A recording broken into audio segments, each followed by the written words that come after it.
All right, so let me get started for what we had planned for today. So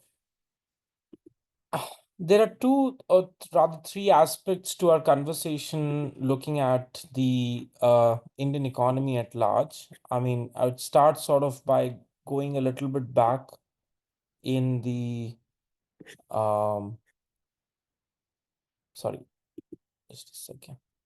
Yeah, I'd like to sort of start by going back into the sort of colonial historical context. I remember in the last session you had different countries that you were studying in reference to their colonial past and making sense of how the historical nature of state formation had a sort of a direct link with the degree of colonial influence that was seen in the case to each of those countries. I think it was, if I'm correct, the two dominions, Korea and India. So the idea for looking at the Indian subcontinent at large is when you talk about India, one very interesting and important thing is to see it in context to the map or the cartographic history of the map of the region at large during that time. And that's completely different to what you recognize of the India post 1947. That's post partition between India and Pakistan. Then post 1971, we have the creation of Bangladesh. And it's because of the nature of those events that the geographical nature of the subcontinent largely changes. But when we talk about colonial India, we generally referring to this particular map, the map that you would be seeing.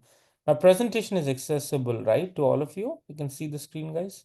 Any one of you can confirm. Yes. Okay, great. So there are two major regions that actually experience the partition, which were large provincial networks. So what you see in the Indian subcontinent is there is no one uniform or hegemonic power in the Indian region at large. Um, Much so in history, till or even in the early or late 18th century, which is when the British sort of start coming in for trade purposes across three major shipping routes. So you must be seeing on the left-hand side of the map, the extreme left, next to the Arabian Sea, is the Bombay Presidency. In the south, you'd see the Madras Presidency, and much so in the east, closer to Bay of Bengal, you'd see the Bengal Presidency. I mean, it's much of the British presence in the Indian subcontinent is restricted to these three main shipping points, which then become the center of their trade, but also the center of political control later on, between the period of, let's say, late 18th century to the mid 19th century. I had mentioned to you earlier about the change in power and the nature of governance, administrative dynamics that happens post that period. We'll talk about all of those things, but one of the critical insights that one needs to draw when you're talking about India or its own colonial past is it takes a significant amount of time, effort, energy, and the word used here is experimentation for the British to actually take control of the Indian um region or Indian subcontinent at large. In fact, if you see the area of United Provinces just north of Bengal, which is on sort of the right, the north top right area, close to Nepal, there are episodes in history where you get more evidence much up until late 19th century that the British do not actually take control completely of a lot of regions in the Indian subcontinent. They simply um, are able to facilitate trade administration and sort of a larger degree of governance control, but beyond that, they're not able to uh, establish concentrated presence, and that's true of a significant number of regions. But what is in their control largely are trading routes, and a lot of the trade at the time, which was directed through shipping, was concentrated in some of these port areas. Inland trade coming in from Central Asia, West Asia, is in terms of degrees not extensive. It's very extensive in the pre-British era, which is when the Mughals were ruling on the Indian subcontinent region. The waning of the Mughal power gave in way to the British to come in. But in a historical sense, what seems quite important to understand is that one of the major contributions of or happenings that enabled the British to sort of ascertain greater military control of the Indian subcontinent was the battle with the Maratha kingdom, which is a kingdom that was in location closely concentrated in occupying a significant amount of the Indian region. So for those interested in, I mean, the sort of the final, um, if I was to sort of put it, um, the final sort of battle that seized much of the British control in India and sort of paved the way for it is the battle with the Maratha kingdom. They had almost, one would imagine, from the north to the west and to parts of the central part of India, significant part of the territory under their control, and were militarily perhaps one of the main empires in the Indian provincial network.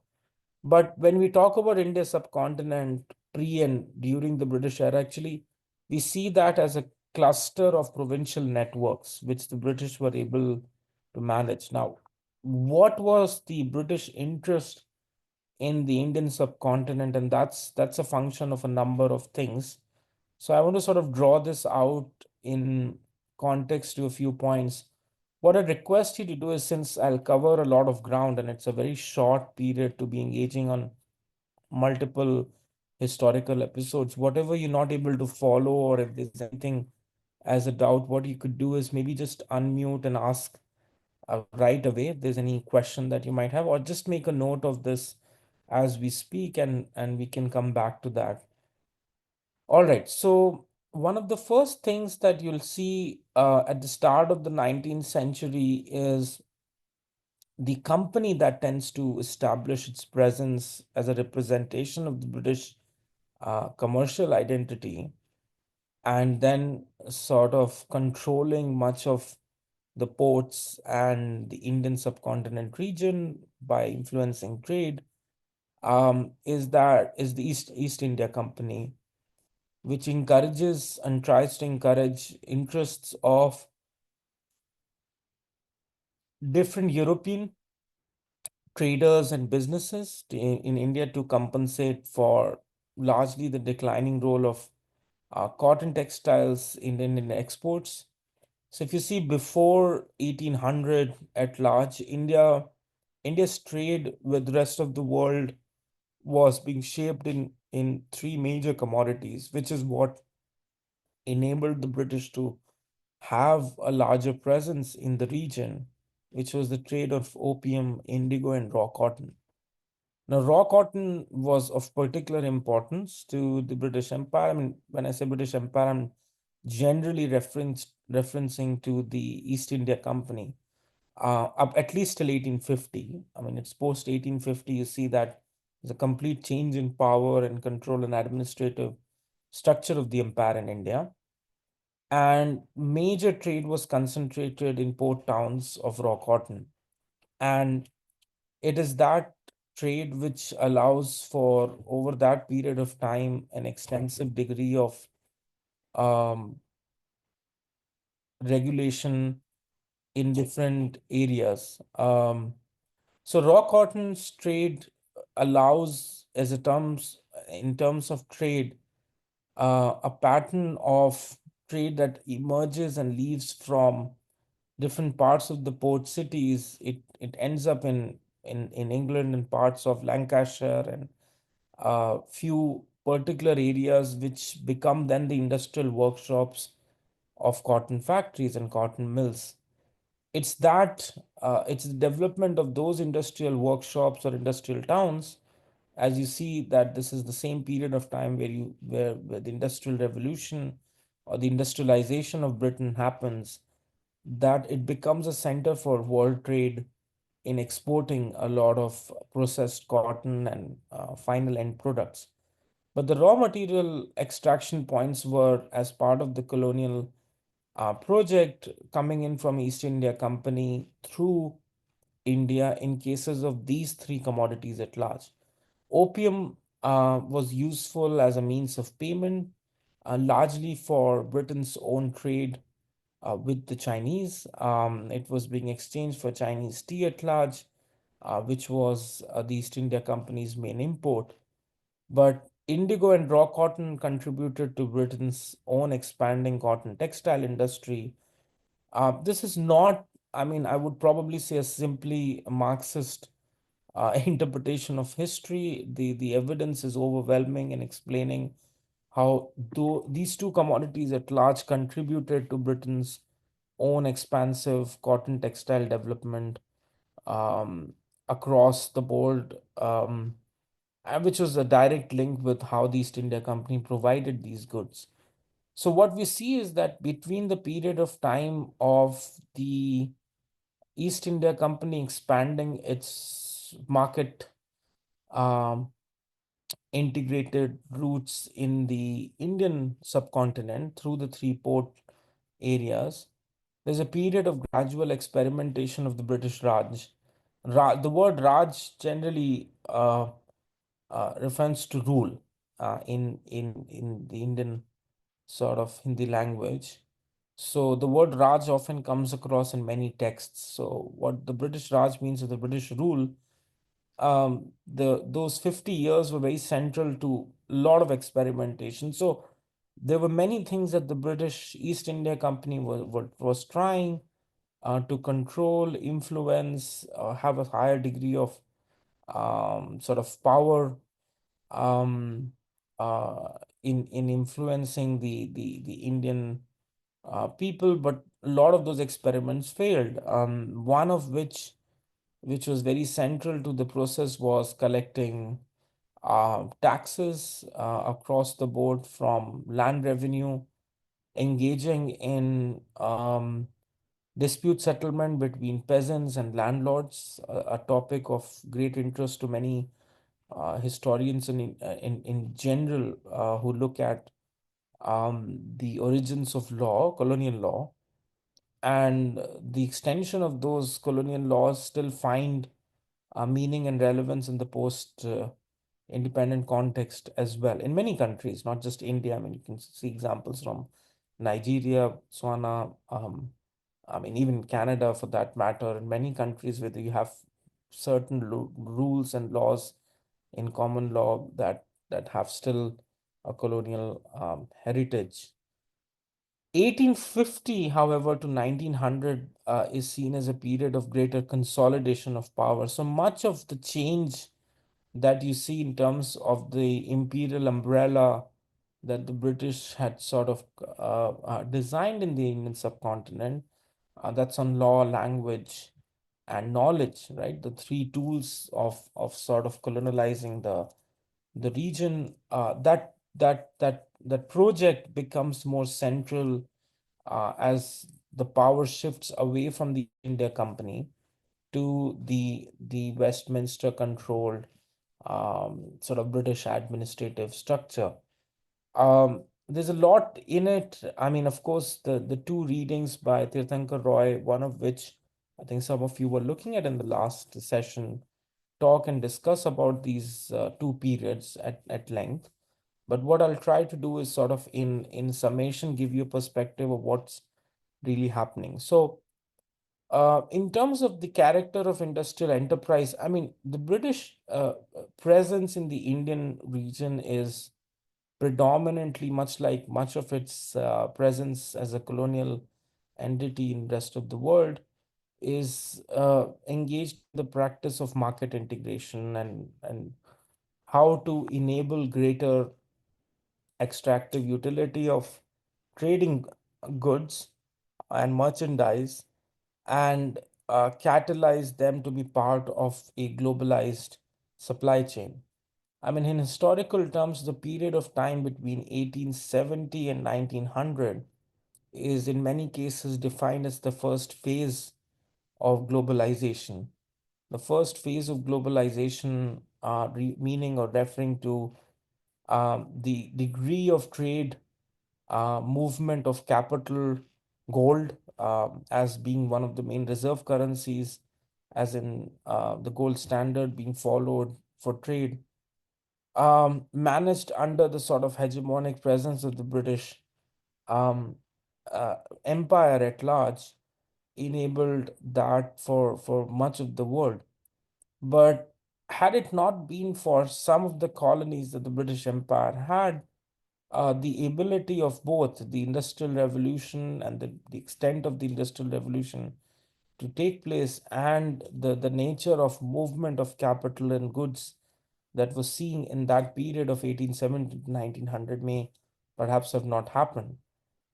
Private traders, industrial enterprise, innovations, and more importantly, a big issue which I think doesn't get a lot of attention but requires somewhere, I would say, perhaps an equal amount of weightage, is the degree of migration of workers and labor that happens in this period. Not all of this migration is indentured force migration. In fact, as interestingly, some point that Dr. Roy talk about in his work, which is also then corroborated by many other sources, is that most of the migration happening from India out to different parts of the world during this period, the period of time of 1850 to 1900, this period is happening as a result of people's own will to migrate out of the Indian subcontinent in search for either a better life or moving out of the existing socioeconomic inequalities that they were experiencing. And it was being facilitated by private parties and not, in fact, by the state. The state had encouraged private parties and traders to ensure shipping contracts for migration to happen, which doesn't take away the fact that, yes, there was a part of the labor migration that was state sponsored and state supported, for which we have support now in histories of indentured labor migration. But that was one part of the story. The other part of the story, which is less talked about, is the natural will of the people to migrate from one area to another, and what reasons could be driving that. One big reason, of course, was the fact of the easier availability of transport or private transport and the affordability of that, which enabled more people to travel by ships to other regions. And that was made possible because of the larger assembly line trading route of goods and services and the industrial innovations made for the development of transport and communications, which allowed even people to benefit for movement and mobility. So, in terms of trade and the composition of trade, agricultural commodities were beginning to be procured in bulk. What you would see is trades required creation of stable contractual relationships among peasants, local merchants, export firms, and the state. The requirement was addressed in different ways for opium, indigo, and cotton. I mean, in opium, for example, the state generally, which is the British state, bypassed the contractual issue. They were monopolizing most of the production and processing. And the only space for investment, much so till the late 19th century, for investment in Indian goods, for these three goods in particular, opium, indigo, and raw cotton, were being engaged by European businesses or European capitalists. The scenario changes in early part of the 20th century. I mentioned briefly in the last class about the role of the First World War in withdrawing or sucking out a lot of capital investment from the Indian subcontinent, that is, of European capitalists. And as a result of that, it created a huge vacuum of investment capital, which was being then fed by Indian businesses and traders and merchant classes as well. The second key element is on cotton. I mean, cotton, one of the major efforts taken by the state, the British state, was to have plantations or contracts with landlords, and under a negotiated terms of agreement with peasants to sort of produce that. And it, much like so, in terms of the British uh, history of sort of extrapolating cotton and other colonies as well, in the Indian context as well, this was being safeguarded by the nature of interventions made in contract law. And that's a very interesting historical reference point for those interested. I would probably say that the origins of contract law and property law, if you look at those two in largely the Indian subcontinent, you can understand at least 70 to 80% of the formative history of the colonial British state in the region, because it gives you a lot of perspective on how the law came about, how did the British actually negotiate without using force, as in militarized force, in getting much of the terms of the agreement to the law to parties which in fact were conflicting. I mean, the peasants and landlords in many provincial networks across the Indian subcontinent were often in warring terms or in conflict.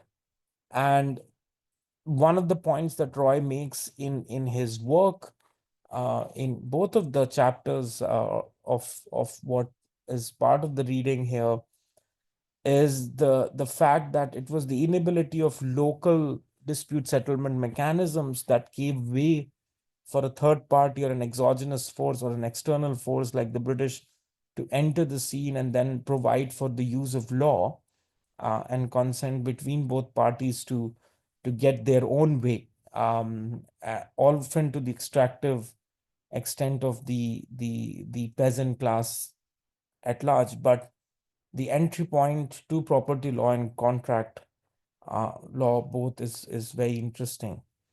Now, in trade and investment, you see that between 1840 to somewhere the early part of the 20th century, if you look at that period, um, you'd see how much of the trade was first entering through the major ports, that's Bombay, Madras, and Calcutta, those three from west, south, and east. It significantly picks up from the post 1850, 1860 period. One of the reasons, as I said, was because the shipping trading network and the improvement of inland trading networks, the construction of railways, telegraphs, most of those things contributed to the fact of enabling more merchandise trade. It picks up further through ports in and post 1900, drops during the First World War period, and then sort of picks up again. And the volume of trade and investment is going in multiple routes, not just to, let's say, all to Europe or Britain, but then to different parts of the world by the end of 20th century. Um, you can see, I think, through data points explained in terms of the different ports contributing to the trade. As I said, Calcutta, Bombay, and Madras, these are the three center points to the British colonial trade network established in India or the Indian subcontinent. They are central to their uh, sort of market expansion project till the mid 18th, from mid 19th century. So the period of time between 1780s, 1790s to 1850, these are the three main trading ports, but all of the experimentation in terms of uh, engagement with different products, uh, trading networks is happening in these three ports, and that's, I think, very important to understand. It's also true, however, if we were to ever travel to India, when you'd go to these three cities, Calcutta and Madras, all three would give you a very strong essence of a colonial administrative state. Calcutta still has a lot of practices in its municipal structure, which is from the colonial era. Um, Bombay, in fact, all of its state offices are buildings that were constructed during the British colonial times. There is the south of Bombay, or the central parts of Bombay, is all of British colonial architecture. And I think for a lot of people who've studied uh, uh, colonial history would understand that architecture becomes a very important pillar or way to study this as well, on how the process of urbanization takes place um, in the colonial identity. There's a project to how bring forth a certain character to the city um, by the nature of colonial investment. So you see a very strong presence of the British character in the sense of the architectural design and the influence of that.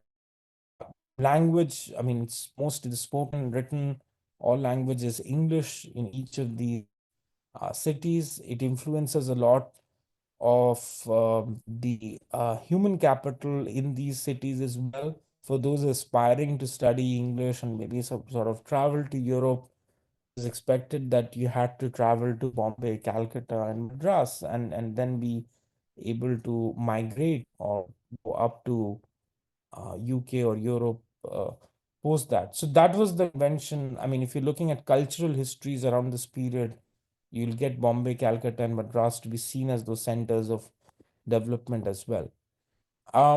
There is, I think, very little known about the trade of opium and its importance in the British Empire. For a lot of people who wouldn't know, and since China becomes important for us later on, post our discussion in India, the British peace with China was secured on its ability to, uh, I think, direct or centralize trade contracts in specific commodities. Opium and tea were central in that regard. Had it perhaps not been for that volume of trade, perhaps Britain and China would have seen it in themselves in conflicts that would have been far greater than they were. And one of the main centers for ensuring that trade contract and trade partnership was India, because of the kind of monopolized production of opium that the British had in the Indian subcontinent.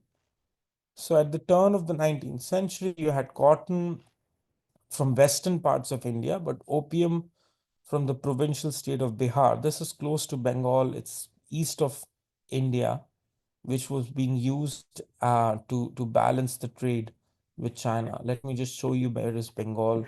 So if you see the United Provinces, which is on the eastern side, the period of, sorry, the geographical area which is below that, close to Bengal on the eastern side, is the region of Bihar. Now it's state, but earlier Bihar was a part of Bengal. It was Bengal and Punjab, in fact, that were partitioned So a part of Punjab went into Pakistan, part of Punjab remained in India. So the same happened with Bengal. The Eastern Bengal region is what is now defined and called as Bangladesh in many cases, in West Bengal, sea part of it.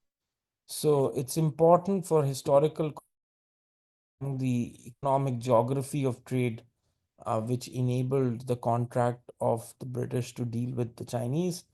The company did not, as I said earlier, import the opium in its ships. It depended on the silver that the country could obtain for the opium they bought, and they exchanged largely bills in London.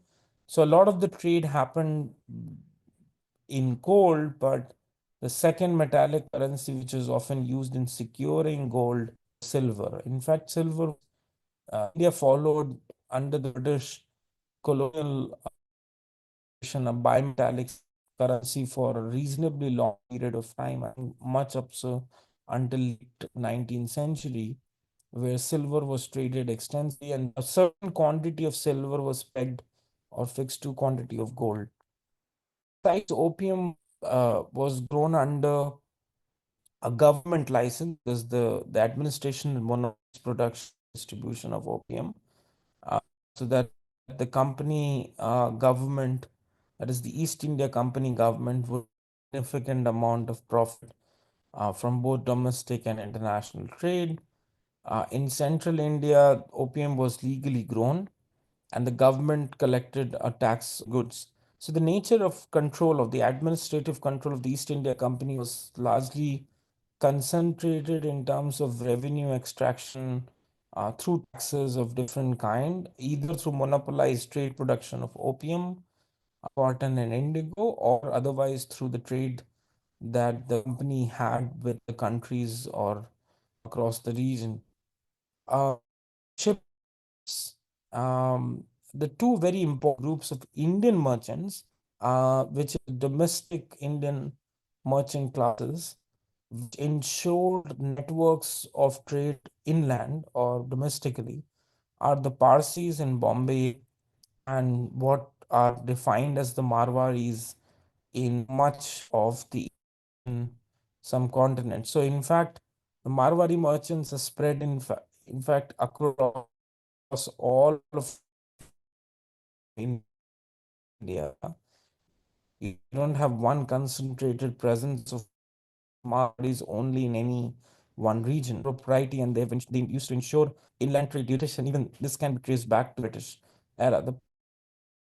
And that's a very interesting community for those interested. You can look at the history of the Parsis. They entered or came into India and captured what would be a very narrow,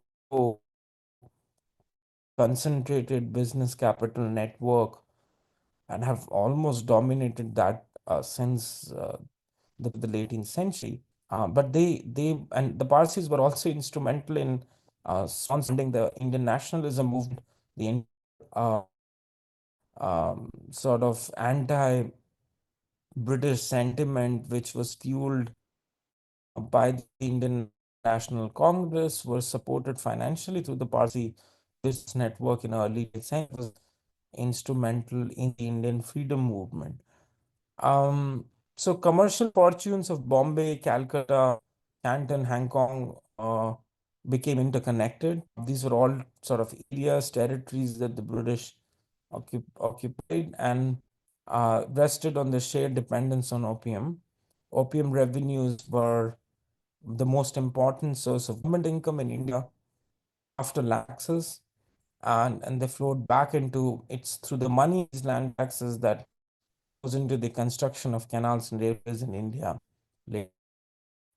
Uh, so moving on, let me sort of spend a little bit of on indigo and Bengal. I think it's indigo which becomes very central to the nature of experiments in trade law, particularly the origins of property law in India, because a lot of the conflict in indigo cultivation between peasants and landlords is central. We'll have a sort of a reading at today. So indigo was needed in Britain as a textile dye.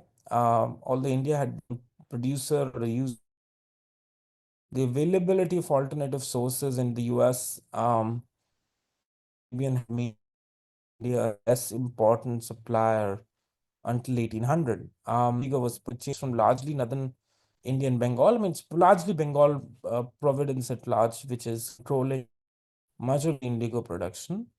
Um, and European planters produced indigo in factories that could allow for greater happen in that commodity. Now, behind the rise of Bengal indigo, it because of the presence of Calcutta as a financial hub, which is the key port and also point of exchange center, that indigo's concentrated production was to Bengal, and that made things a lot easier for the East India Company and later the British administration.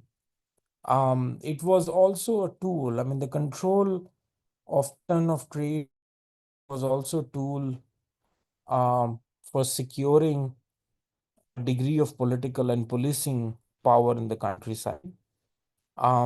It the East India Company after 1833 had new enterprises in the businesses that were started by more so by individuals who were not connected to government. These were private businesses, but they were encouraged under the thumb or the rule of the British East India Company. But there were a lot of political tensions that indigo businesses arose. I mean, that was largely because of the nature of conflict between landlords and peasants.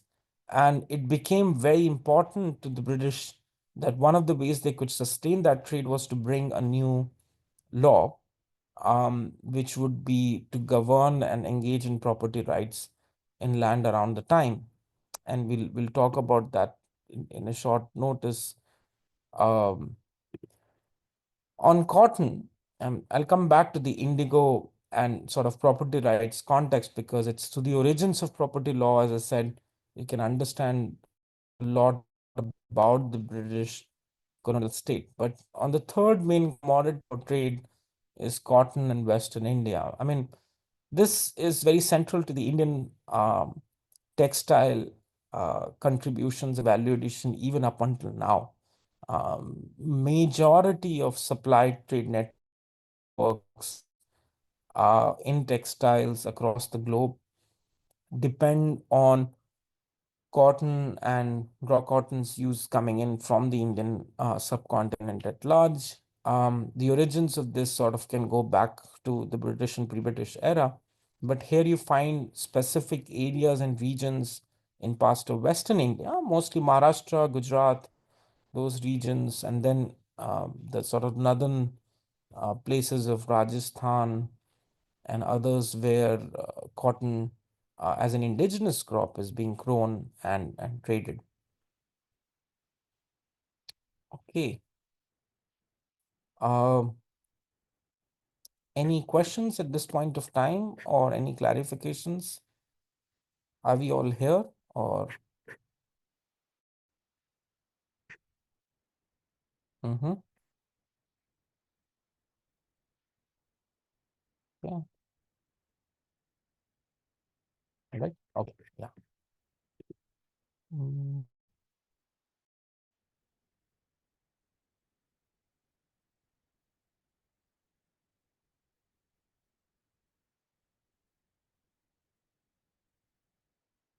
Okay. Let me just sort of briefly touch upon the period of time between 1850 to 1990, where the construction of rail networks, its own transport costs is sort of documented in explaining the net. I mean, if you see from this map in front of you, much of the trade till 1870 was connected to port networks. Say Karachi, Bombay, Surat, Goa, Madras, all of these center points for much of the trade large. And the British were largely controlling a significant amount of trade through its East India Company. And of the trading networks were being developed that could have an original or a source connection to these port cities, Calcutta, Bombay, Madras at large.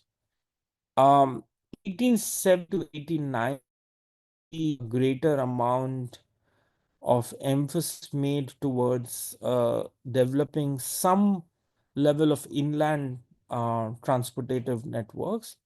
And those transportation networks inland are connected to administrative capitals or centers. So you have some amount of connectivity with Delhi, which is the capital of India now, and it became the capital of the British Empire, much or more so post or beginning of 1904 or 1905, in fact. But it was very important for the British to change the seat of capital from Calcutta to Delhi, precisely because it was one of the ways that they would find a presence of their control, um, just the economics of the country, but also the political um, administrative roots of the country. One of the reasons of moving the capital from Calcutta to Delhi was also because the seat of the Mughal Empire was Delhi, and Delhi was seen as the place which was very important for the British colonial state post 1850 as well, to have its presence felt there. It took some time. The delay was because of the lack of sufficient and transport networks. So it's 1870 to 1870 to 1890, which is seeing some degree of development of inland trade networks. And then from 1890 to 1910, you see an expansive level of inland trade network to other tier two cities as well. So Nagpur, Hyderabad, Jaipur, all connected to trading routes much better in that period of time. In fact, had not been for what you would have seen in terms of development of these trading networks, native Indian businesses would have not had a greater presence in governing dynamics, trade, and investment capital. It was made possible because of the development of some of these transport networks. Now, I mean, of course, the British needed this to ensure that there was cheaper movement of merchandise from across different routes. And by merchandise, I'm talking about just initial opium,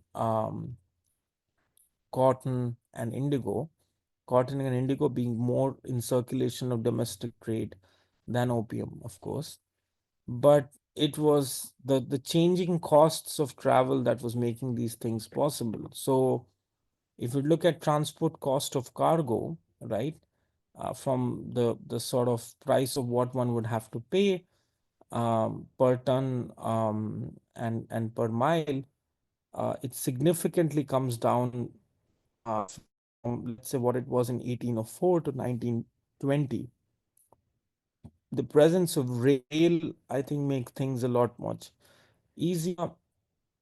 You have in the industrial revolution a period of the invention and many of those technical developments in transported networks that allows for this to happen. But the major, I think, consolidation, experimenting, testing these inventions for greater market integration is being seen with the Indian context. So you'd find, in fact, a lot of reference to how trade between Bengal and the central part of India. So central part, central and western part, western, south, north, south, all of these trading networks could be developed over time. Inland trade was mostly by bullock carts, which was more or less quite expensive, but with the development of railroads, that was substantially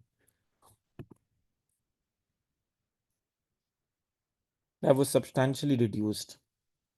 So I mentioned in the earlier context about the looking at labor and worker movement, own form of commodity. Interesting to explain because there's a huge wave of migration that is taking place in the late 19th century from India, as the cost of journeying by railways and ship fell drastically between 1850 and 1900. You see encouragement to migration and seasonal migration taking place from India. In overseas markets, government appointed immigration oversaw the traffic, that is the traffic of migration, by hiring under contractors.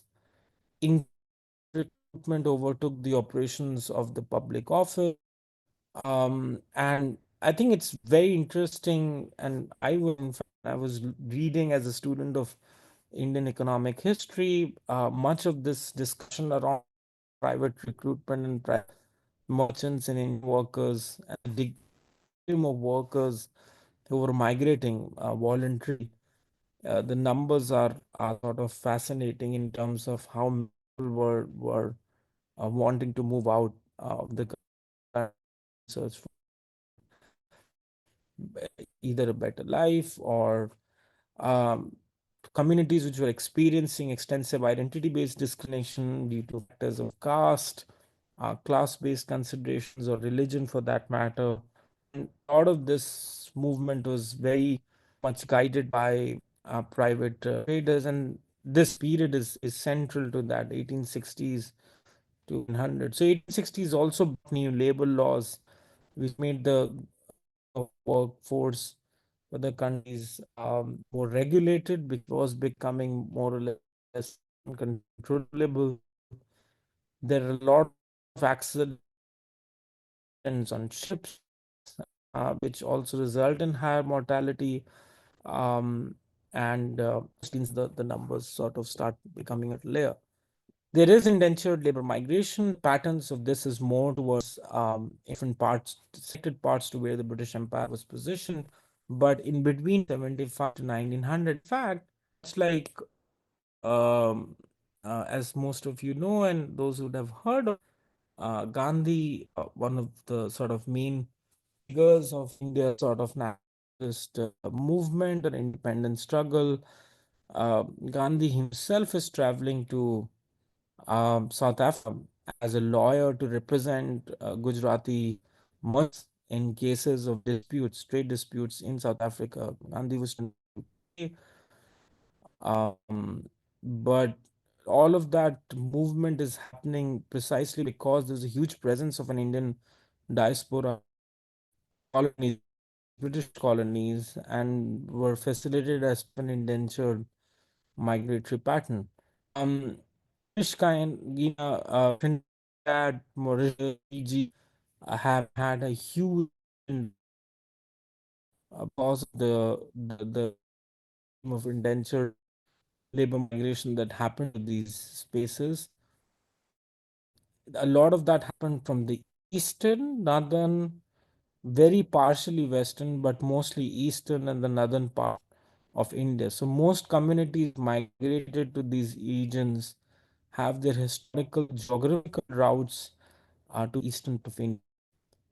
Um, Indians formed more than 10% of the population of Mauritius, and by 1870, um, there was 60% of the population, the local population.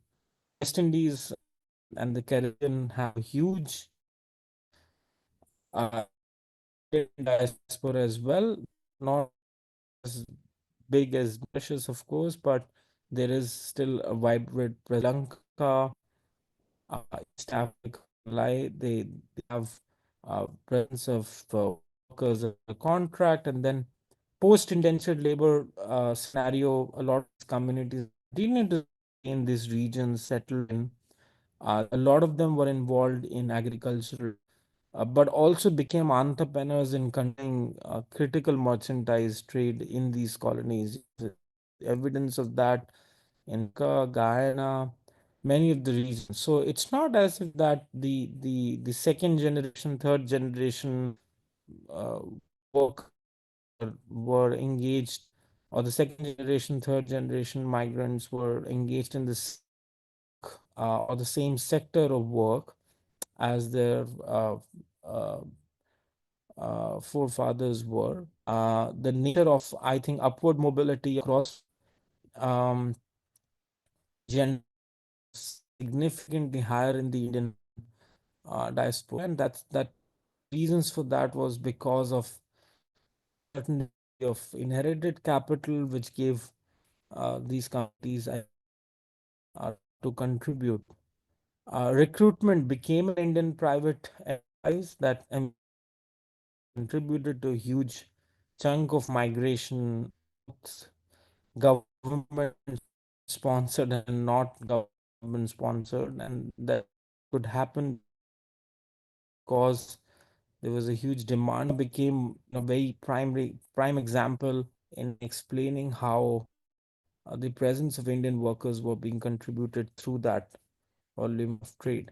There are many sociological observations as well. I mean, it's not under the purview of this course to study that in more depth, but I think it's important. I mean, there's a transformation in social structure that is taking place because larger migration is across. There is a lot of discussion on the quality time amongst communities that are migrating because on economic and earning status case present in the communities where they're migrating to, and it's interesting to see the sort of gender dimensions of that. um, Majority of the early migrants to Mauritius and the Caribbean were coming from Eastern India. Uh, and caste was a very critical factor for driving people out of these regions. I mean, caste-based discrimination very deeply embedded in parts of North and Western India made more and more people to sort of move out in these regions in search for areas or pastures or avenues where that identity would no longer be a very strong determining factor of their way of life. So, for those not aware of the issues of caste, I mean, our caste has been a vocational identity in the Indian context. A lot of that is sort of embedded in the perceptive levels of how the Hindu uh, religious codes sort of define certain groups to be belonging to a particular identity by birth. Its origin was very vocational, but somehow it became under sort of the religious context a source of discrimination. A person who was born in a blacksmith family was made a blacksmith somehow, and the idea was that you could not get out of the trade or the cycle of that vocational identity because of your caste, and it made intercaste mobility extremely difficult. People who were coming from exploitative origins of their own social identity were not allowed to sort of eat, live, and it is still one of the central points of explaining the South Asian force at large. I think a lot of people feel that caste is it's a it's an Indian um, uh, sort of identity based marker. I mean, it's beyond South Asia. You'd find that South Asia generally personifies caste in the way it works across cultures, across groups. And for anybody to understand the sociological base of the demographics of the South Asian region, it needs or she needs sort of read much on how caste works, the dimensions of caste. Just at how when you look at North America, the race, ethnicity become very important as a social identity mark. Caste plays a huge role in the Indian context. In the eastern part of India, however, tribal identity makes uh, an important role, but it's the volume of the population in a part of the country is not big in other parts to influence that degree. Okay, so with that, sort of talk about a few lessons from the 19th century India. There is a period of experimentation and consolidation that takes place prior to 1850, post 1850. A lot of that experimentation is to control and expand market boundary. Company failing, but the consolidation period on law, language, and knowledge sort of front is more central to the British Empire's presence in India post 1850. Entrepreneurship, the rise of private merchants um, from the dilution or the dissemination, diversion of East India Company by the end of 1850.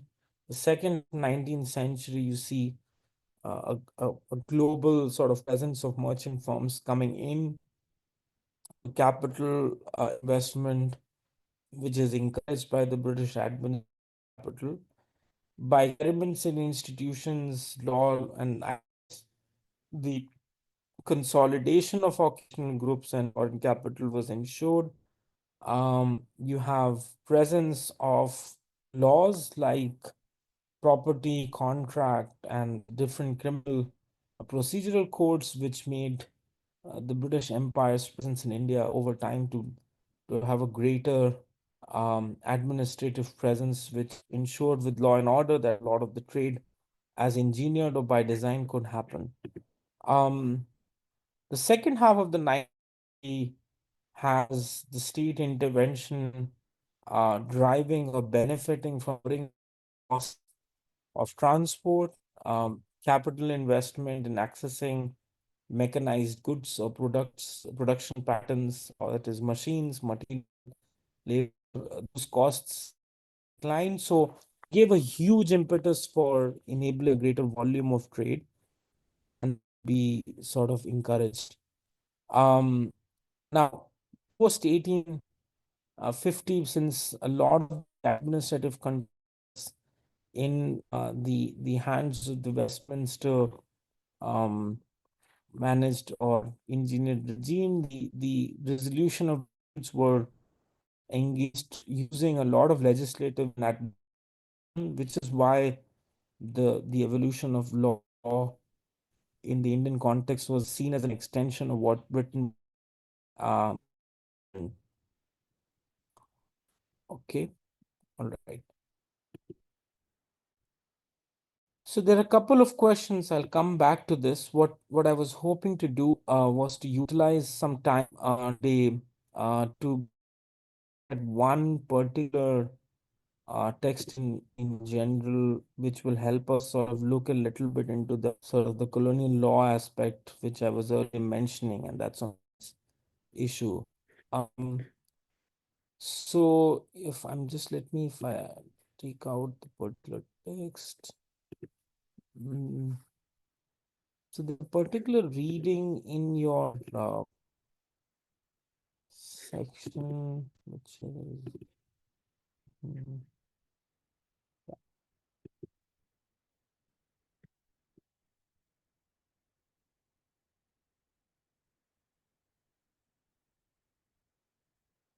okay.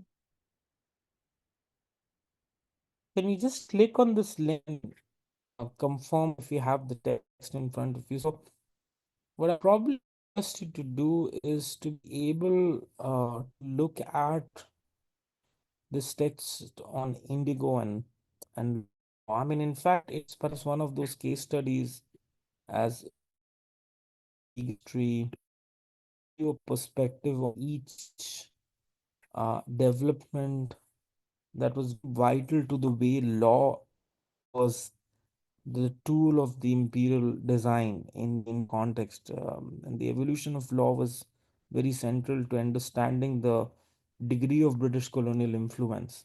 It's not really military control or power like you see in many other colonies, but moral law and the ability of the British to ensure settlement in ways or terms that would be at least in a perceivable sense agreeable to both parties, which were in that was central. So what I'd probably encourage you to do is take some time to read through this. It will help you sort of also understand some of the points you were discussing, but in reflection, I'd like to know what you follow from here. Okay, so I'll probably give in some time for you all to read this, and we can then take the conversation forward. Can I see a raise of hands if you all have the text in front of you so that I can also know that you're all here? Okay.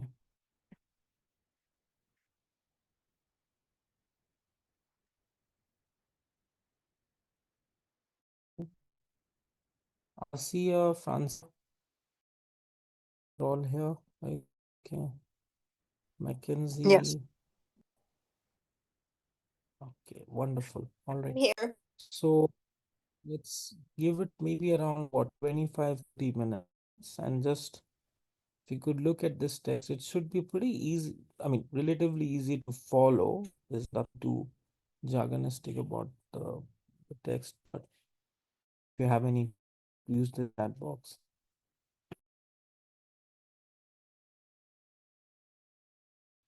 Okay. Yes, thank you. I mean, you could just turn off your hands, please. Yeah. Right. So, any observations, thoughts on the text?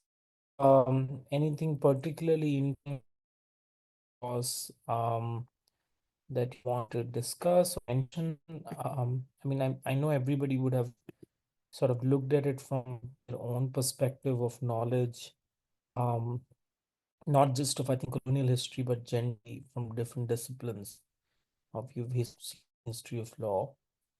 So any reflections that you may want to sort of speak of? There's a very interesting passage here, which I think will give you a very good reference point to where the conversation in the text is positioned. And this is on page 5 of 16. If you see, it says the new relationship between the European merchants, Indian intermediary, and the artists was a conflict-ridden one.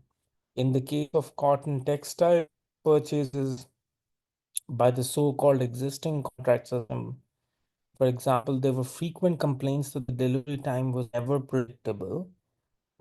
Suppliers routinely contract more they could satisfy. Goods were diverted from contractors to other bidders, from contract spot markets, are basically markets where things can be sold or sold, and from the company to private traders. In Bengal, the Dutch and the English were played off against each other. So there is a significant amount of where you had different European companies sort of competing one against the other.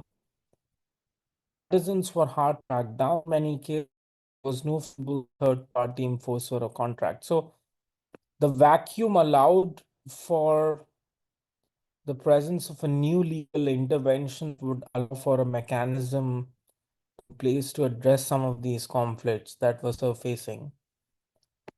So yeah, what your understanding from the text at large? What do you follow? Anything interesting? Mm-hmm.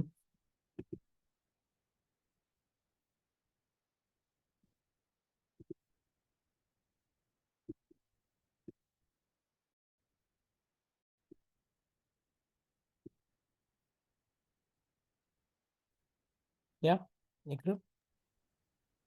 What I understood from the text is a bit, I brought it back to capitalism and how it in the home country it operates as a free market, and how the law is used to promote the free market. But in colonized areas, it's the law is used as a way of coercion, uh, uh, to um, to get the benefits of the free market. So it's more of a system of exploitation when it's on colonized land, in my opinion. Okay, fair enough. Mm-hmm. Anyone else? Charlie, any thought, reflections?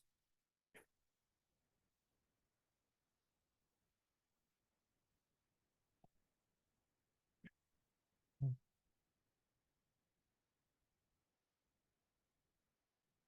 mm,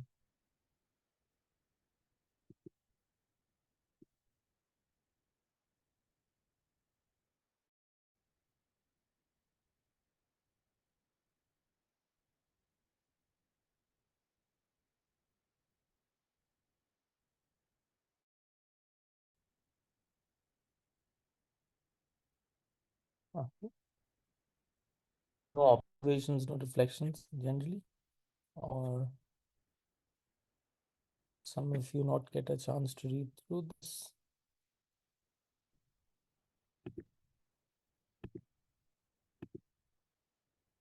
So one of the Well, main, yeah. sorry, Rejma has her hand up. I think he didn't, so that's why.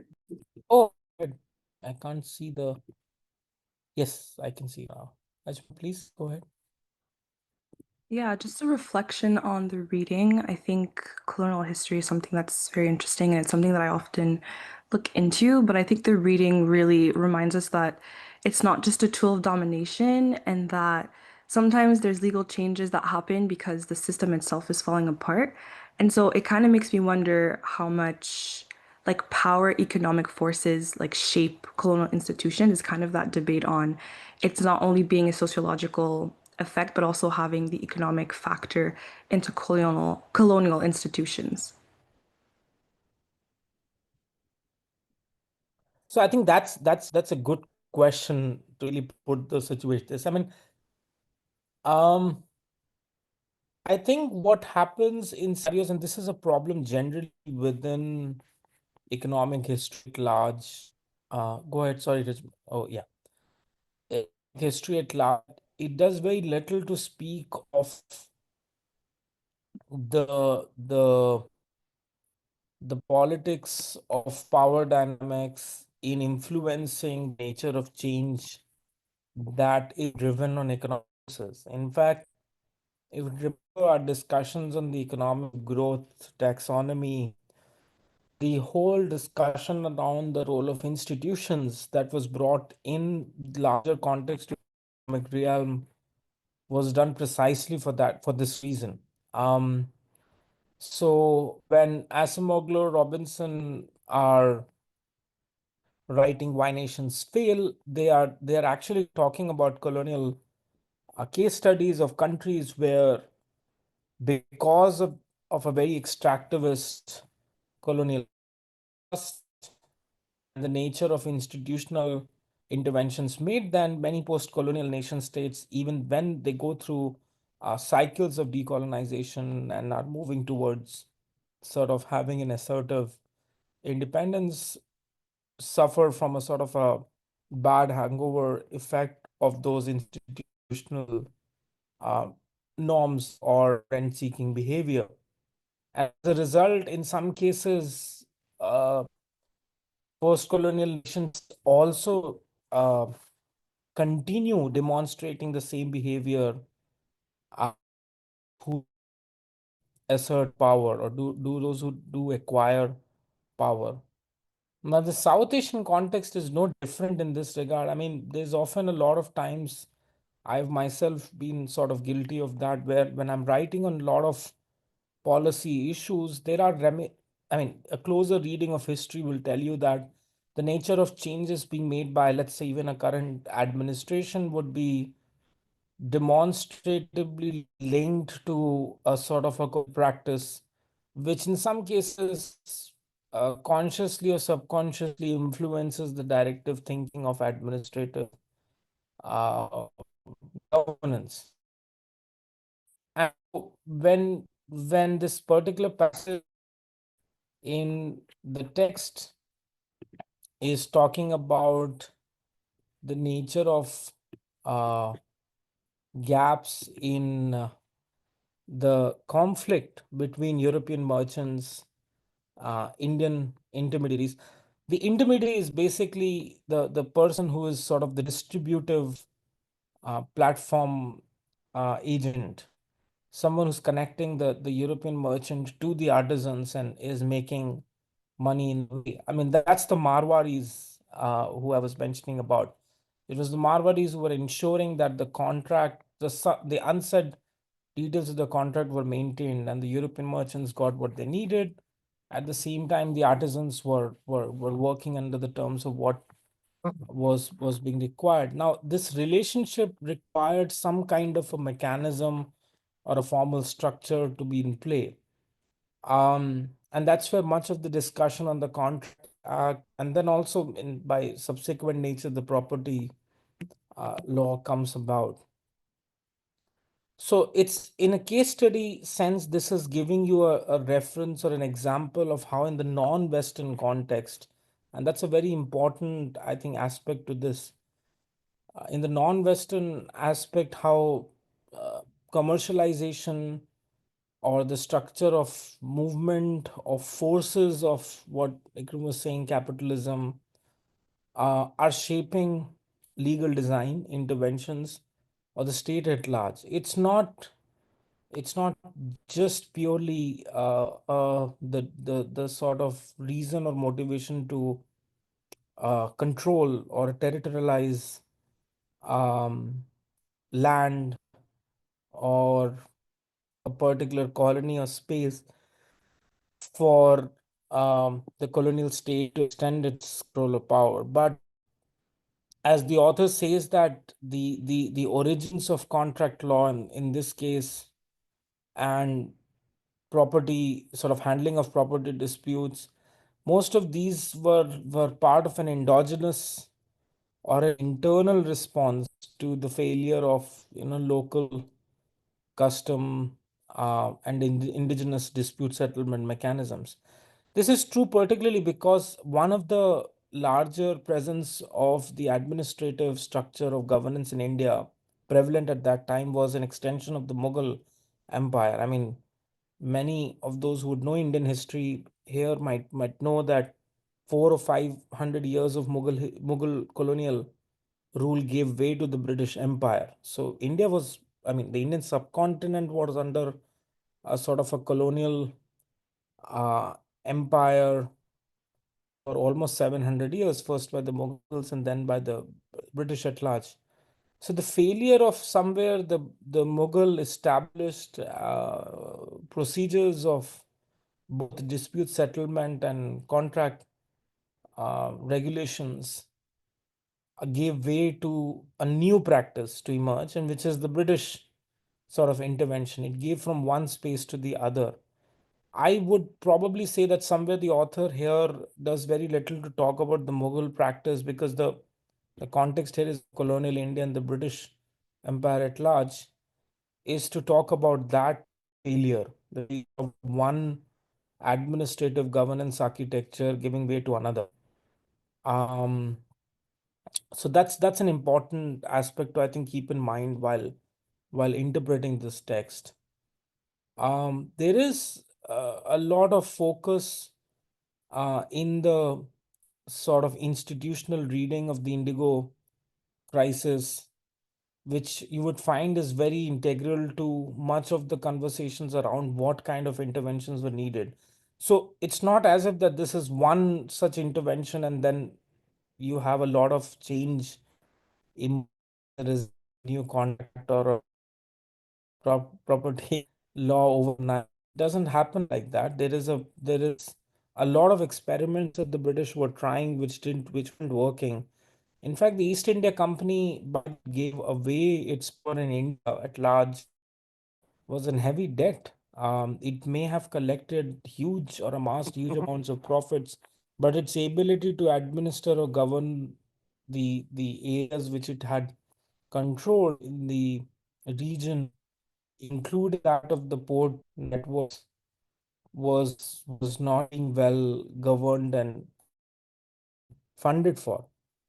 So, and this is an adding of the nature of issues they were facing in able to communicate with the local sort of community. There's a huge linguistic fragmentation of language, culture, norms, practices, which is affecting British, and they continue doing so even post the sort of company giving its way into the sort of Westminster administrative model. There is a lot of codification of personal law which happens. That was an exercise in not just understanding what customary practices were, but to use personal law as a way of generating consensus and a sort of mutual ground of trust with British and a particular community. So you'd have personal laws with Muslims and British personal laws at interventions with the Hindu code. And none of those actually existed before these personal laws or codes came about. And there has been a huge debate in the Indian context under a more sort of majoritarian tendency of the sort of current government being in power, which is sort of to do away with the presence of personal laws by saying that they were just a sort of a colonial experiment. It's true that they were part of a colonial state machinery to regulate, generate trust, and mutual grounds of work with communities at large. But that exercise of trust building was done in order to safeguard minority interests as well. And I think that intention often gets sort of ignored. So, as much as we want to sort of blame quote unquote colonialism for everything, what the text here does is sort of gives you a slightly different alternative reading on how, in some cases where the local structures of institutional governance were weakening, exogenous external forces were making use of that to bring about internal change. And I mean, in the Indian context, because unless you don't have community trust, you can't get any law passed. I had mentioned about Republic of Beliefs as being the earlier text, which is a very important and interesting reference. The use of beliefs norms still govern a predominant law as the guiding force of civic action or civic behavior. And that's important to keep in mind. Okay, sort of move on. Oh yes, please, Asia and then Francia, if you want to sort of go ahead, the same order. Thank you. Just a reflection on the discussion about the zamindar in the text, and and that speaks to what you were just saying about these very traditional structures. And the zamindar, historically has always been a very contentious. It's always been problematic because the landowners, of course, were always in this exploitive relationship with, the workers. So just reading through that text, I was reflecting, and appreciating the alternative approach that, you have these old structures, and then the panchayat that is mentioned as well, which was used to resolve disputes. And then all of a sudden, with the British colonization and the British embarking on things like contracts and trying to make sense of, what was probably very much a system set by the Mughals, and where disputes were resolved internally and locally at the community level, and then all of a sudden it makes sense that it was just really, really complex at that point to unravel exactly if it was, the British or the old system weakening, or, some of those traditional structures that were giving away and leading to just a perfect storm. Anyway, those were just my thoughts. Yeah, yeah. No, I'll come back to that in a bit. I think the one interesting bit is to situate this case in reference to the Indigo uh, dispute and context between the sort of landlord or cultivators with peasants, and things sort of working more organically as a result of the sort of colonial intervention there vis-a-vis our example, the region I come from. Clearly the context didn't work that well. I mean, it depends a lot on the nature of conflict. In many cases, the feudal roots of zamindari system, which is of sort of a bunch of landlords controlling land and the revenue coming from it, and then that passing intergenerationally across the family. And so that's a part of almost a globalist rent-seeking culture, which is prevalent much so in the sort of 16th, 17th, 18th century. Then you have need of different interventions taking root to reform that. In the Indian context, land reform really does not get a sort of universalist meaning. I mean, it doesn't happen either or at the same time across the country or the subcontinent at large. It happens provincially or state-wise, in some cases in the post-independent era, in some cases slightly around the time of early 20th century. But experiments are made at different junctures, but it doesn't really pay heed. In fact, in the current government administration, before Francia, you sort of say what you need to say, I want to mention that 2014, as late as 2014, was an effort made to have a national deliberation of imposing reform, which would sort of some reforms in the agricultural sector uh, with huge and enormous force. I mean, one thing that has really not worked out Asia as uniform sort of is land reform at any point of time, no matter the intention, no matter the mode. I think it's best because it's such a heavily sort of contested and complex, if not complicated, issue at land, because some regions have actually adopted and embraced zamindari as a way of form, and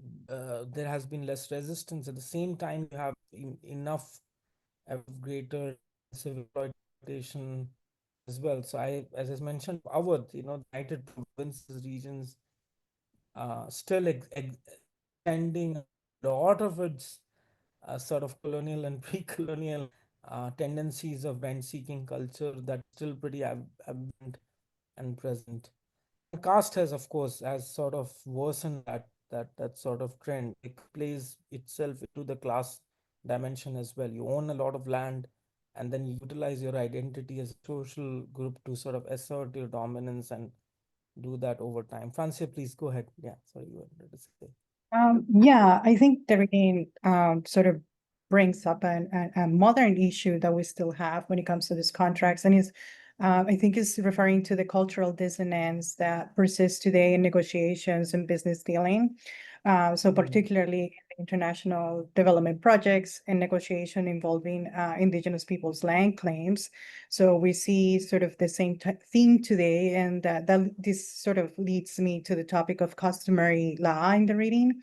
So for instance, Roy argues that the traditional legal system in pre-colonial India, such as the Hindu and Islamic law, were not suited for handling the kinds of commercial relations that emerged during the colonial period. So these older legal traditions were primarily established to manage local, personal, and community-based disputes amongst individuals who share the same religion, customs, or social norms.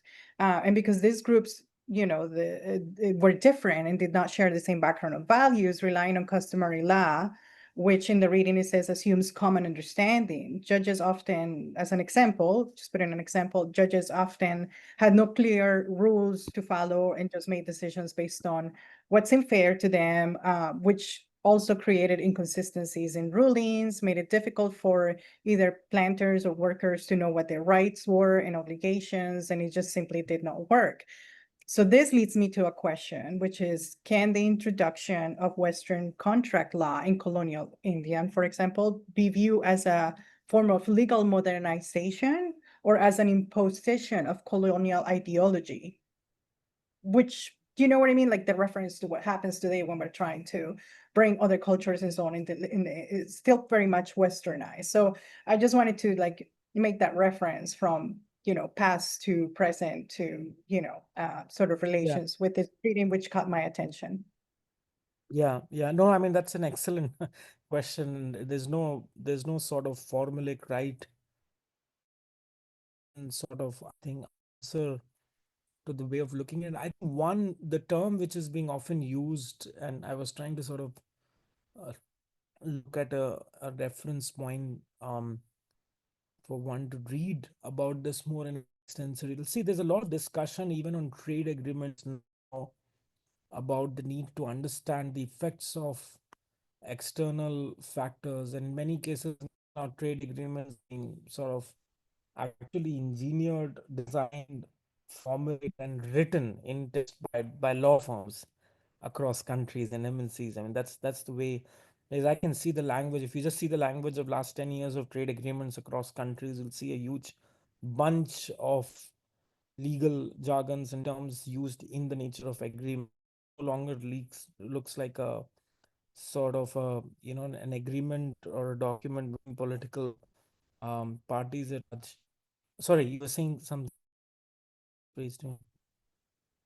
I know, Yeah. no, I was just following along that because I did a paper on literature review, sorry, on indigenous people and conflict resolution and traditions, and that sort of tied into sort of our Western laws that do not have a space or accommodate for indigenous traditions, and it makes it very difficult to change, and it gives them a really hard time when it comes to working in Canada with our judicial system and so on. So still very much sort of in the same, we still, even though it's been like what, 100 years or more, it's still very much the same sort of model, which is unfortunate. Yeah. Yeah. Yeah. So the rule, I mean, so one of the points made in the way to understanding the issue at large is there is a lack of a sort of a bottom-up feedback loop in explaining the nature of concerns that local communities face when initial negotiation of the trade investment or factor reform. I mean, by factor reform, you could bring land, labor, any of these issues at play. And there's very little feedback that, and that's where I think lack of or what is being defined as the backsliding of democratic fundamentals is really, this has happened across the board. It doesn't matter even if the foundations of the most robust of liberal democratic cores have failed to in many cases ensure of that. And that's where a lot of community found themselves to be feeling whether they have been sort of in a participatory sense involved in the nature of change that directly or even if indirectly affects them, their well-being or lives or livelihoods in that regard. The term which has been often used, and I think the way it has been in context to trade discussions, and I think it was Professor Danny Roderick from Harvard who sort of first sort of brought this into conversations, was how inequality, the lack of agency of community-based sort of participation has affected trade negotiations is or has entered or caused what is social cultural dumping. the practices of the international or forces of dominant actors um, sort of causing socio-cultural uh, harm to communities at large at the bottom of the sort of pyramid, that sort of accentuating resentment and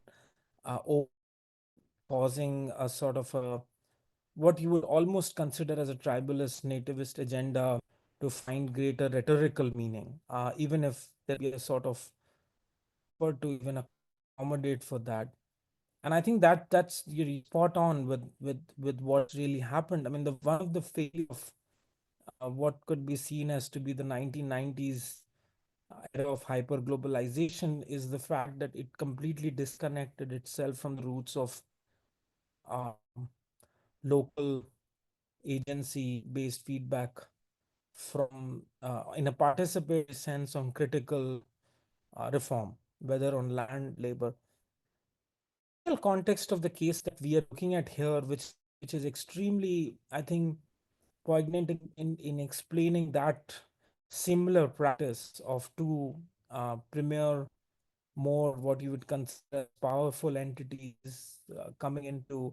So a lot of the change in contract and discussions here were done without the active participation of the peasant class at large. In fact, you have the zamindars and uh, in most cases the Marwadis and the zamindars, the merchants, and as in the intermediaries and the landowners are striking a bargain with the European capitalist, and decisions being made there on the terms of negotiation of the contract, and that being enforced, and with any sort of I mean, without any sort of engagement class being taken into confidence. So that aspect, I think, is in as a practice has continued in its form, where the sort of vulnerable sections have found greater agency and meaning. I think what it does is it leads to deeper resentment among those groups. Now, I think what was earlier true of a low income community has now somewhere with the widening of income and wealth inequality has become also part of working space. Like I can at least say that in the North American stream of things, like I'm supposed to sort of given a series of talk at IU and Cornell over the next couple of days. And one of the major issues that everybody's sort of reflecting to write, and there's an overwhelming consensus to sort of discuss on what's happening to the access of basic resources and goods to um, working classes, that is the middle class, and how the middle class itself sort of shrinking in terms of its ability to negotiate and better. And what I mean, issues like rent, housing, inflation, and all of those that are very central are coming. So there is a huge interconnection. I mean, that while we have a tendency to sort of put different points on the axis and sort of try to see whether they connect, there is definitely connection, and the roots of that connection is laid in context to cultural and social dumping uh, roots of negotiation dynamics that are without the participation of, as you say, indigenous or local communities. I would probably say it's true of also in the in a class sense of flow working class groups that find lesser agency. So I think that's a critical point.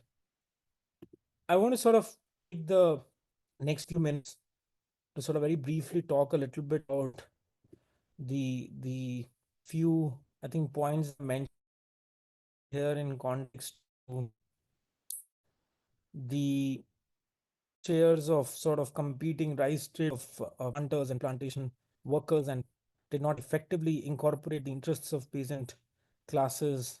Um, I mean, the provincial networks of Punjab which you would have seen and remember from the map right in the north, is extremely Punjab in context. And I think as much as of my limited awareness of Asian wealth patterns in Pakistan, also maybe the case, it's one of the most well endowed and wealthy provincial networks. And reasons that has been the case is that of larger holdings of control of land amongst few communities who have continued to extract greater out of those land areas. Now, in the Indian Punjab context, you'd find a huge impetus of agricultural land ownership in the hand of zamindar. I mean, the word zamindar is not often used that much. You have land communities that have a larger stake. It has a greater and more wide representation in Canada now. The Punjabi community has a very high representation of presence in, and one of the reasons of that was because kind of agricultural work can as part of immigration strategy back in the 60s and 70s, and that led to a huge migration from Indian regions around Punjab, and more and more people sort of came in for that particular reason. And the wealth endowment that you find here of communities is extremely high, and the nature of property reform and regulations did not happen much so in the post independent period as well. One of the worst in that regard in terms of land reform, say. And what it has done is that, interestingly, I'm following a lot of the change in the sociological dimensions of what's because I'm based not too far from Punjab, actually. With our university in India is in the area of Haryana, which is also again the same sort of region, Delhi, Haryana, Punjab, that aspect in the north is connected. So you find a lot of, I mean, similarity and commonality in the way these provincial networks work. And a lot of the non sort of lands now have a greater reason, and they play a huge role. These states like Punjab has community and families of the landowning community control power, electoral, and with elections one after the other across the board. That's it. But that's in the last 10 years has changed.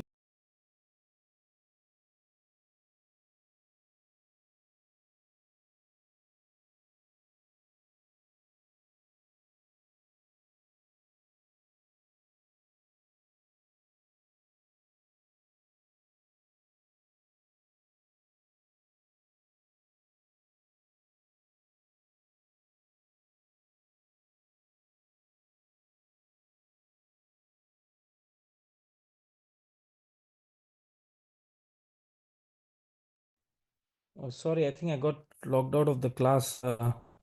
Till what point were you able to hear what I was speaking?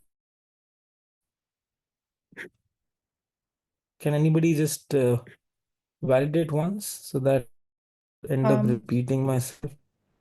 There was Professor, a I don't know if it is my connection or your connection, but it sounded very broken when you were explaining. So I don't know if I'm the only one picking that up. all right, yeah, no, because the net was a little I patchy. got That's the one of the same reasons. And thing. the okay, were you able to hear anything that I was saying in context of Punjab land owning context? Yes, no, yes, okay. Yeah, so Punjab has been one of the major, I think, provincial networks that didn't see land reform taking place. Now it is most forced in a sense because there's a greater representation of the non-landowning which have found their way in. They have been working on the land part, what you would consider as the I wouldn't like to use it in that way, but since we are talking about the case context, is the peasant sort of clause, the low income community, vulnerable population, the non-Jats or the non-now played a large role in an electoral sense of representation of change in the state, and that's redefining a lot of the contours of the allocation of resources, because many things from fiscal choice to policy making, so that's happening now. I think I've been part of colonization and post-independent sort of period. It's taken that long for that particular state to see a degree of change. That's the point I was trying to sort of make, because change and the time of change happens for different scenarios at very different intervals. I still that for United Provinces, the largest and the most populous state in India, its population same as that of Brazil, which is state of UP.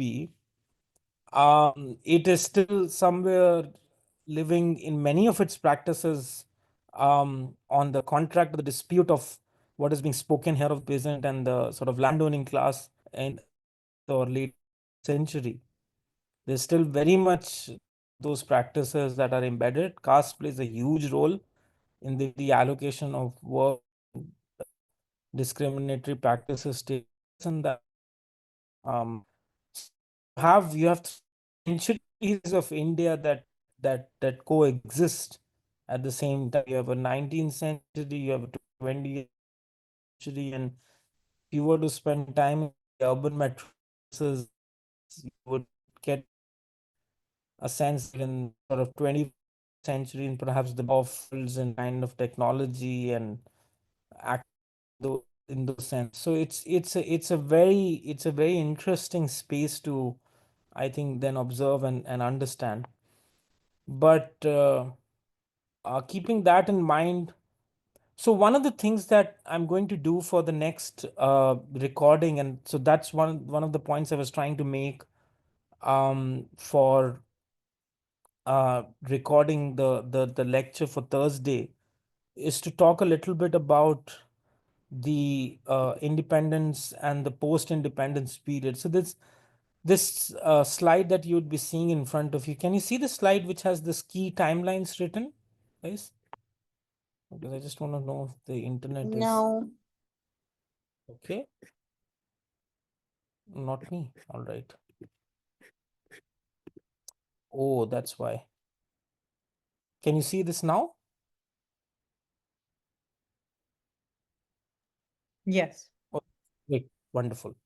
So what I was talking earlier about from the map standpoint was this northern Punjab sense and then the United Provinces network. This is one of the sort of United Provinces areas, one of the least developed areas in context. Just for recap on that. Yeah, so this timeline would be of key essence in my discussion on the post-colonial India sort of recording that I'd leave for you all to sort of see and I think understand. There's an unpacking of history, political change, nature of dynamics in change in industrial policy, all of those things that are essential. But what is critical is the timeline, and I think it's very difficult to talk about all of that in one session at large. But what I'll do is, and I've done in the past, is I've sort of taken buckets of time periods as regime and spoken of the context of the economy in that level. So the colonial India sort of reference point from 1820 to 1850 is periods where you would see elements or reference to East India Company rule, change in contracting, experiments with port based sort of trade networks, indigo, cotton, and opium being the three main uh, tradable goods, and the presidencies of Madras, Calcutta, and Bombay being centers of that commercial trade route. The 1850 to 1900 period is between the shift in British power to seeing the sort of design of the imperial umbrella and the design of that being sort of weaponized through the use of law. The presence, and I'll talk a little bit about the regimentization of the army and the British India Civil Services, because those two are in colonial institutions that more or less their design are still pretty much there in the way they were thought about, because of just territorial needs of governance and accountability in bureaucracy and army. Those two institutional networks stay.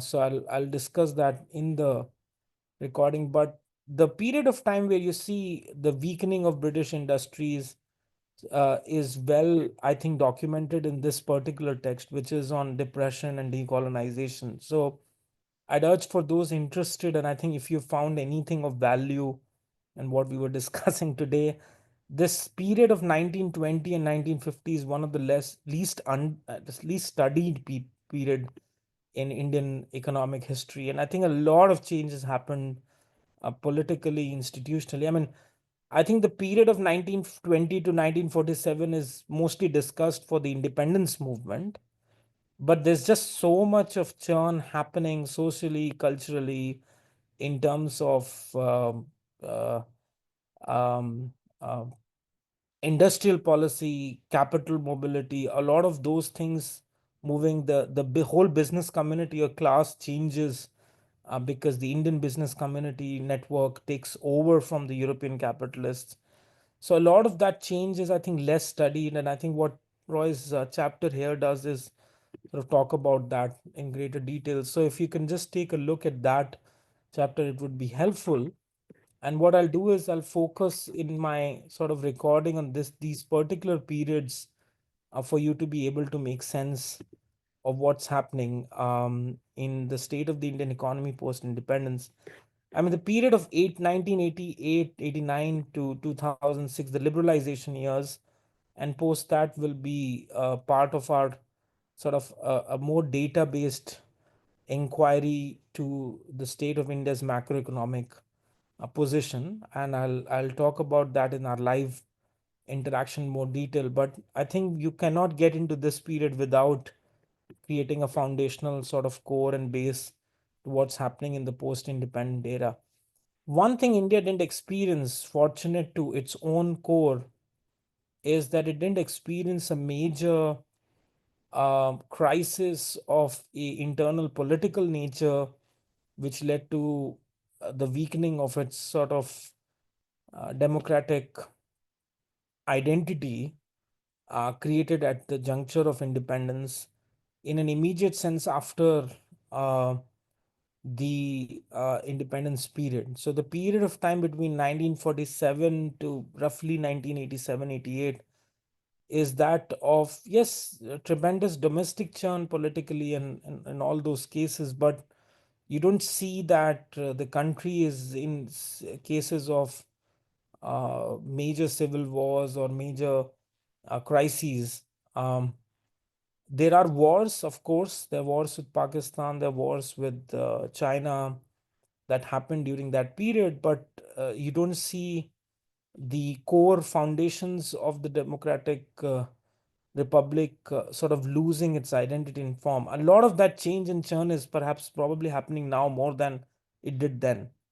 And I think that is a sort of a rarity in post-colonial nation state histories, particularly that experienced a major civil war at the time of independence. So India, as you know, with experienced its worst sort of civil tension with the partition happening and seeing the kind of millions of deaths that happened around that period of time and the communal tension that it sparked. It was anticipated that in less than 5 years the country would fall apart itself to riots and sort of communal Islami and those issues. So it is remarkable for a country with that degree of ethno-linguistic fragmentation and heterogeneity to stay and keep itself sort of together across provincial networks. And I think that the reason for that is because the nationalist movement had leaders who were very conscious of this, and they became central to the way the country was managed and governed,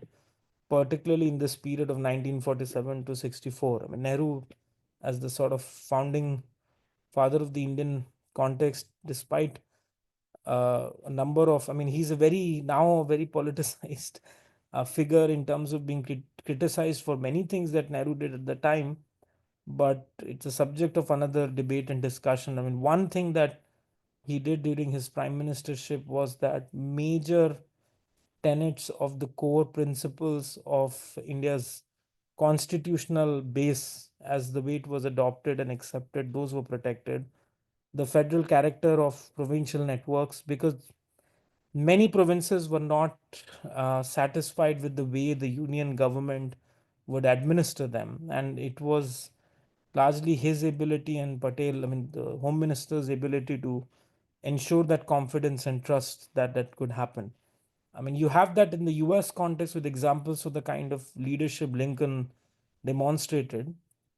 So Nehru, Patel, I think those founding leaders did a great job, I think, in ensuring that. Otherwise, it would have been very difficult.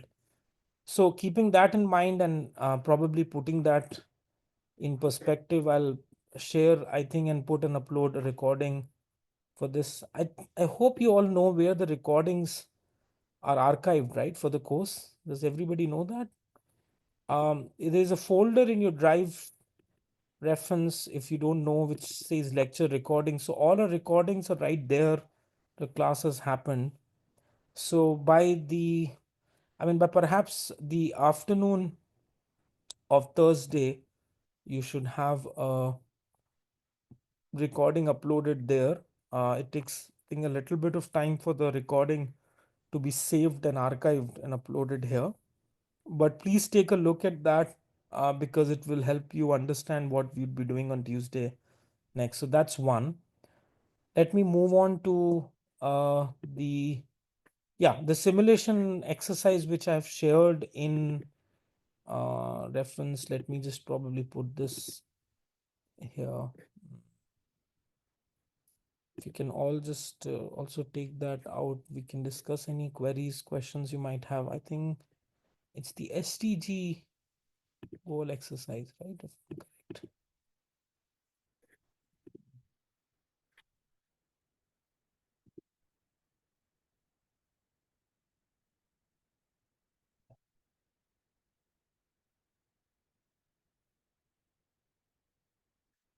Okay, so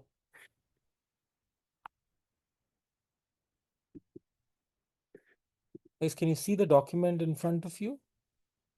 You can just confirm.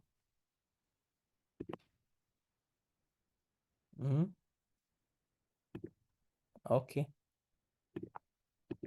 Yeah, so what are we doing in here? I mean, so let me first give you a sense of the larger context of this the simulation. I mean, basically there is a sort of a national perspective of a case reference that is being asked from each country representative group. I mean, see yourself as sort of the main core anchor team representing a country which is mandated to be responsible for the implementation or the design of a framework of implementation of the three key goals that are connected with um, ensuring mitigating effects of climate change in reference to goal number 12, 13, and 14 in the SDG framework. I don't know if as part of any other course you've spent time dealing with the SDG goals, framework, design, or I felt that, I mean, generally as a class of, uh, okay, yeah. So actually that's good. The purpose here is that with a simulation context, you are exposed to a completely different sort of knowledge and intellectual sort of system where you may not have a sufficient background in tuning. The whole reference here is to see yourself as maybe, I don't know, consultants who would be given a market situation or dynamic, and then you have to respond to it. And basically, what you're being tested for is your ability to sort of deal with hypotheticals and situations better. So, what are you doing here is basically three things. I mean, point number one is to understand what, as a team, you need to be better prepared for. And in that case, there is the sustainable development goal framework or an indicator based guidebook and directive, which is shared as the documents that are hyperlinked here. I would probably say that if you're starting from point one, like where you have absolutely no idea of the sustainable development goals, right? Let's say point blank, you don't know what these SDGs are. You've heard of them, but you don't know really what they mean. You start with the SDG website. Okay, just go to the Sustainable Development Goal website, read more about each of these goals, the three goals that are mentioned here. You can go into each country wise uh, progress evaluation reports, or if there is anything in terms of documents or working papers or studies that are there on SDG goal based implementation in the country that you're representing. So, most ministries are required to maintain this, but it may be totally the case that you have less of domestic countrywide representation of information, but more international studies that are present that can help you. So see yourself mostly in context to a representative group which is strategically involved in creating a policy action plan for your country, for your assigned country, as per the three goals that are mentioned here. Right. So one is on a sustainable consumption and production patterns, and the other is on climate change itself and its impact, and third is on marine oceans. Now, in some cases of countries, the goal number 14 may not have directly that much of greater relevance because you may have access to water or oceanic resources that may be less compared to others. So that's fine. It's understandable. You may be participating of other goals which are of greater value. But these are the three goals for which you have to work towards preparing an action plan. So it's a 10-year action plan. By 10-year action plan, you don't have to get too bogged down. Oh, how do I sort of make a 10-year action plan in 1800 words? The idea here is to have a strategy of what you want to, as a country, try to do and achieve, and where and to what extent can you think about the potential nature of changes for as much as possible mitigate effects or achieve these goals at large. These are exercises where I think most of the times people who engage in policy deliberations are exposed to in a very short notice. We think that policymakers have a lot of time. In my own sort of limited experience of being involved in policy making exercises, we're given 48 hours to 72 hours. We have X amount of money. We have to think about how we can spend it. These are the two or three options we have. Can you come back to us with a bunch of options? And we will be told to produce that in not more than two or three sides of a page, or two sides of a page, and that's it. That's the way generally how a lot of the policy making culture is. While we assume that there's a lot of information policymakers have, so you have information, but where I think you have to be a little bit smart is to be able to say precisely pointed things of what you want to do, how you want to measure progress, because there's a list of guidelines you want to sort of have in terms of how do you monitor and assess damage to the environment and other things that you may want to assess, and there is some kind of a framework that you want to keep in mind. So there is one link which talks about uh, okay, Francis, just give me 2 minutes. Let me just come to the uh, questions in a bit as I sort of outline. So the indicators or the frameworks that are mentioned are for each goal there are, I mean, the Sustainable Development Goals Committee had laid out many like framework based tools to measure how we can evaluate progress. There is already a guiding document here for this. You can try to use similar or same framework tools and get whatever information you can get on the country you're representing. Or alternatively, you can feel free, as the document mentions, to think of new ways of how those measurement criteria is done. I can give you an example, right? Like teams in the past, and this has been done by you Ottawa students themselves in the time, in fact, that you're all are doing. So it's not the first time. In fact, simulations have worked earlier in like sort of that 1 week timeline. So depends on how teams approach this.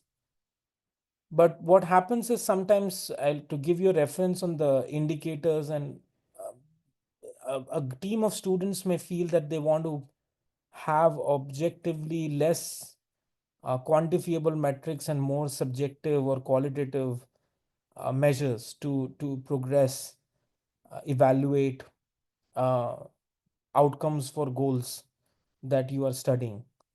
And they may think about new ways for subjectively measuring progress and sort of ascertain and provide for that information in their action plan. That's completely okay as well. You can think of your own sort of ways of measuring processes and outcomes. So that depends from each team to another team. Now, there is a the so what you're doing is, in the process of these three goals and the action plan you're preparing, there's a breakdown of, I think, a period of time which is of a 2, 3, and 5 year action plan. I mean, this is done to just sort of help anybody understand that what is being planned for the first 2 years, then the next 3 years, and the last 5 years in that 10-year sort of period. And you're trying to sort of bucket those in context to your policy brief.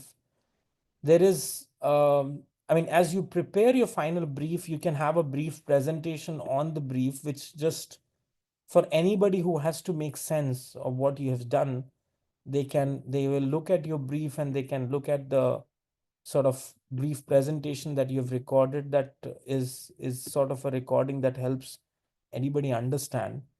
And that could, I mean, these the information points would be uploaded before you actually go live in the interaction of the session. um the purpose of putting this in a folder or sharing this, because you want other groups to know what is your brief and what is your um, presentation. It's this is there is a mechanism for everybody to know what others have done, because on the day of the exercise you're all collectively working. So nobody's working in silos and saying, um, right, this is our approach and that's independent of what other countries are doing. That's completely okay. But on the day of the exercise, India, China, Brazil, South Korea, countries that are there, you may be all working amongst yourselves together. So it is imperative that when you have your, as a team, when you have your final strategy or a policy brief, you upload that information on your along with your presentation on the folder that's shared here. It is advisable for the principal reason that others have to actually make a sense. And this will not, don't worry, this doesn't give any ideas to anyone else, because I know when the file has been uploaded. So it has to be done before the due deadline. So I'll come to that if you have any questions on that. So on the day of the exercise, so I mean, you don't have to really speculate too much on what's happening on the day of the exercise, because you will have a few scenarios that are shared, which will help you sort of respond to those scenarios during the period of time that you have in class, and then come with a sort of a more unified solution or action plan response to it during those class hours. You cannot prepare for the class hour group because you don't know those scenarios, what those scenarios. Or what you can do, however, is have an action plan for each of the countries as per the goals that are mentioned here, and have proper, as you review the document more closely, has have guiding tools for reviewing progress for that period. Okay, let me just take any questions, queries, clarifications, and then uh, address doubts accordingly. Francia first, and then Ikram, please, Yeah, and others. yeah. No, I laughed because you're like, give me 2 minutes. I'm always like bugging you, so I'm sorry for that. Yeah, no, my question was just around like based on the nature of the project, how much quantitative data was expected to be put, if there was a framework for that. You sort of explained that earlier, so especially because it's only up to 1,800 words, so there won't be a lot of space for too much of both, I think. So just a little more guidelines of what your expectations are in terms of qualitative and quantitative data to proof of concept. So my response to that would be that my expectation is actually not at all in any sense objectively clear to any group, because for the simple reason every group would approach this very differently.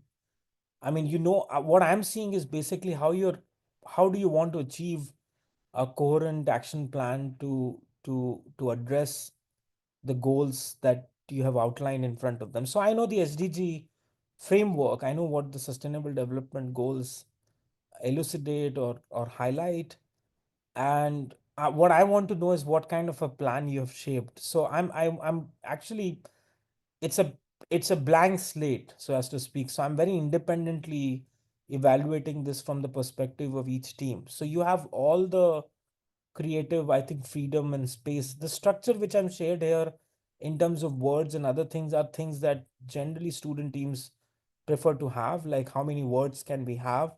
I mean, you can go overboard by like 100 200 words. That's the most I generally suggest, that don't sort of breach that limit beyond that.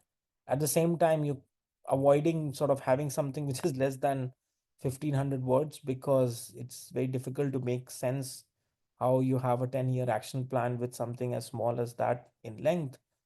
um so that structure is just mostly for that particular reference, but there is absolutely no expectation in terms of you being, I mean, see, not everybody, or in fact I would say 80% of most students may not have training in certain methodological tools which may objectively or in a quantifiable sense make sense of measurable scenarios. And it's not an analytical deficiency. I mean, I've worked with econometrics. I work now with mostly qualitative ethnographic data. My last sort of 4 books have been on ethnographies of vulnerable marginalized communities, and one of the reasons I went in that journey was because the objective quantifiable metrics fail to account and effectively measure many things which may not be captured. And as a result, sometimes we just say that, oh, we can't measure it, and then leave it at that. So it's completely okay. There is a huge field, for those who may not be aware, I think, in the field of climate change, which is now, I mean, the themes of adaptation, resilience, and other things that they define as themes of work. But in terms of methodological contours, there is a space called loss and damage assessment, which looks at qualitative measures more effectively to understand how communities and their livelihoods have been impacted when there is an exogenous, when there's a climate change event that has happened, or a disaster that might have happened. It could be like in this case, when you're talking about resources of sustainable consumption and production. I mean, clearly North America has, I think, largely to do a lot when on sustainable practices. It's one of the largest consumption markets for most goods. It contributes also to one of the largest dumping of wasteful resources. I've seen ships of waste coming from Europe and North America, particularly the US, to Cambodia, which is a country I work in. And most of these countries have no option but to take that waste and process it, or in just says dump it their own say. So how can we do anything in that regard? So these what you are being measured for or evaluated for is strategy building and teamwork. And how can you sort of connect to some of these issues at a more national level in representation to the country that you're assigned here, and come up with a response. That's pretty much it. There is no direct sort of mechanism based on which you have to meet any of those goals. Yeah. There's some of the other instructions on recording length and other things. I've just again suggestively given these for reference for everyone to follow. It would be helpful if you go through that. Any other questions, guys? Ikram, please go ahead. Yes, I have a question. Normally in policy brief, there is a section, the annex, which has more details, but it's not part of the policy brief. Do we do that as well? Or are we allowed to do that? Or it's all part of the 1,500 words? No, but you can. I generally suggest that don't make the annexure more than like 500, 800 words, because people can then start their whole story in the annexure part, probably telling a whole different narrative. Actually, annexures are helpful with two things: clarification to specific terms or objects that you're or terms you're using in your main brief. Second, for an additional references or citations that you want to mention for any reader's reference. Because, as I said, remember that your briefs and presentations will be reviewed by other nation states that are being represented in the exercise. So they should be able to comprehend what you're saying.